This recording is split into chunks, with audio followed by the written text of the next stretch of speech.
CM ने press conference की है देश के गृह मंत्री अमित शाह ने जो सवाल उठाए हैं उस पर, और उन्होंने पलटवार करते हुए वही सवाल उठाए हैं जो उन्होंने सीए के ऊपर अपने बयान को लेकर पहले उठाए। केजरीवाल को सुनते हुए ऐसे लग रहा था कोई विकृत मानसिकता का कोई व्यक्ति होता है। आज केजरीवाल वैसे प्रतीक लग रहे थे।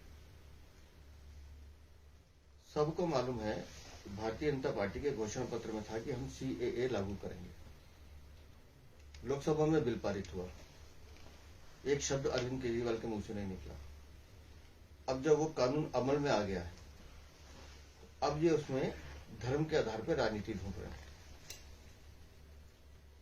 बड़े विस्तार से माननीय गृह मंत्री जी ने समझाया कि धर्म के आधार पर देश का बंटवारा हुआ।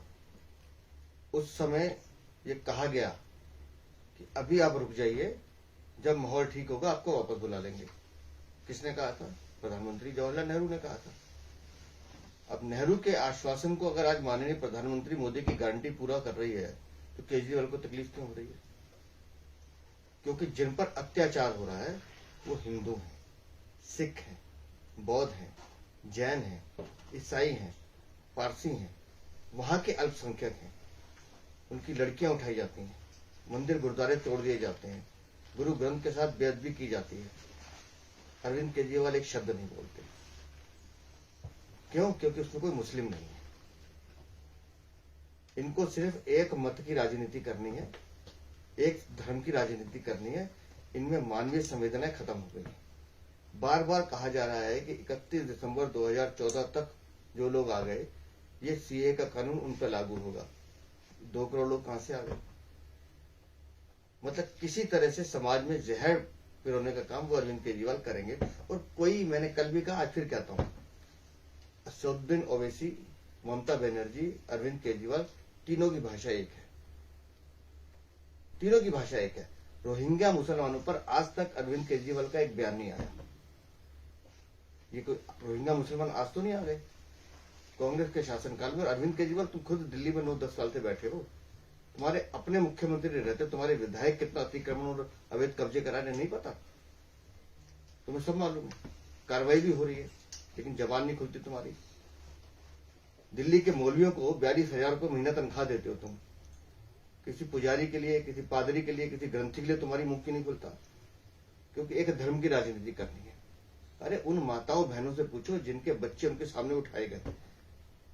ग्रुप का ग्रुप उन लड़कियों के साथ रेप करता है। खुदा न खास्ता अरविंद केजरीवाल, अपने आप को उस जगह सोच के रखो। सनसनी दौड़ जाती है शरीर में, लेकिन तुम बेशर्मी से और बेहुदगी से हर चीज में धर्म की राजनीति ढूंढोगे, दुर्भाग्यपूर्ण है। सीएम ने भी कहा है कि रोहिंग्या बसाए भी तो मोदी सरकार के वक्त ही गए हैं। झूठ बोलते हैं अरविंद केजरीवाल। कांग्रेस ने बरसों बरस लगाए, और रोहिंग्या आते कैसे हैं? चोरी छुपे आते हैं, घुसपैठ करते हैं। और कहां से घुसपैठ करते हैं? बंगाल से करते हैं। जब तक असम में हमारा शासन नहीं था, वहां से करते थे। पता है, सारी दुनिया को मालूम है। लेकिन एक शब्द नहीं बोलेंगे। बोले ना ममता बनर्जी के खिलाफ। अरविंद केजरीवाल से तो इतना नहीं हो रहा कि संदेश खाली पे एक शब्द बोलते हैं। जो हिंदुस्तान में जो महिलाओं के साथ हो रहा है उस पर एक शब्द नहीं बोलते अरविंद केजरीवाल। काहे का नैतिक चरित्र है इसका? लूट के पैसे से बंगले में रहने वाला अरविंद केजरीवाल ये सिखाएगा देश को? तुम्हारा चरित्र क्या है अरविंद केजरीवाल? पूरी दिल्ली जानती है, पूरा देश जानता है। उन्होंने ये भी एक डर जाहिर किया है कि कहीं पाकिस्तान ही तो अपने लोगों को नहीं भेज देगा हमारे मुल्क के अंदर पड़ोसियों के साथ रहने के। अनपढ़, गंवार और जाहिल आदमी ऐसा बोल सकता है। बार बार कहा जा रहा है कि 2014 से पहले जो लोग आए हैं उनके लिए ये सीए का कानून लागू होगा। पाकिस्तान कैसे भेज देगा? पाकिस्तान की क्या स्थिति है पूरी दुनिया देख रही है। भारत ने उसको कैसे सेट किया हुआ। लेकिन अरविंद केजरीवाल के पास अब जमीन तो है नहीं, और कोई ना कोई कारण चाहिए बोलने का। इसलिए जो मुंह में आएगा बक देंगे। क्योंकि एक वर्ग, मैं बार बार कह रहा हूं, एक वर्ग विशेष को खुश करने की कोशिश कर रहे हैं। और एक बार जरा उन बहनों से जाके मिल ले, हम तो जाते हैं ना, इन बहनों से जाके मिलने, उनकी आप बीती सुन लें। अगर थोड़ी सी भी गैरत होगी तो खुद आंखें नीचे करके बैठ जाएंगे। एक सवाल ये भी उन्होंने उठाया है कि देश के लोगों का टैक्स का पैसा पाकिस्तान और बांग्लादेश के लोगों को बसाने में खर्च किया जाएगा, जबकि वो तो टैक्स भी नहीं देते थे। मैं अरविंद केजरीवाल से सिर्फ एक बात पूछ रहा हूं, हमारे मैनिफेस्टो में है कि हमने सीए लागू करना है।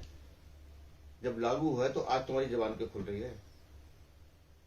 मुझे तो एक शब्द बता दें, ये जो 42,000 रुपये तो मौलवी को तनख्वाह दे रहे हो, ये किसके टैक्स का पैसा है?